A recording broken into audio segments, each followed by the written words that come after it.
Hey, how's it going? So, it turns out I have an exhaust leak. I noticed it a couple days ago, but today's the first time in a while I've had free time to actually fix it. So, let's check it out.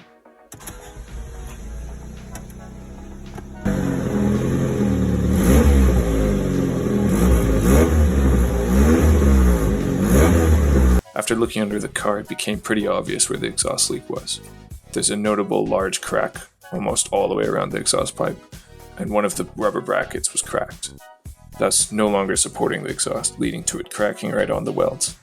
But hey, it's nothing we can't fix. After rummaging through some boxes of old stuff, I found another spare exhaust mount. It's not exactly the same, but hopefully it'll work. So, let's get to welding.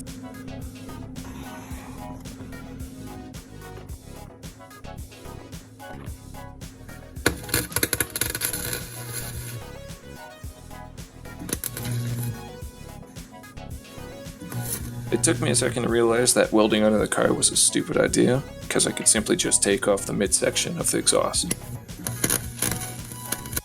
So I did just that. I took it off the car, and it made it a lot easier to weld. My welding wasn't the best, but I think it turned out okay.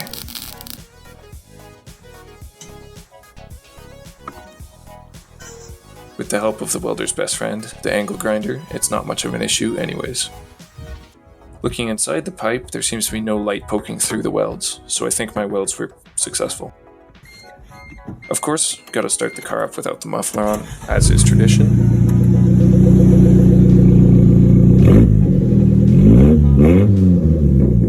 I think it sounds pretty good.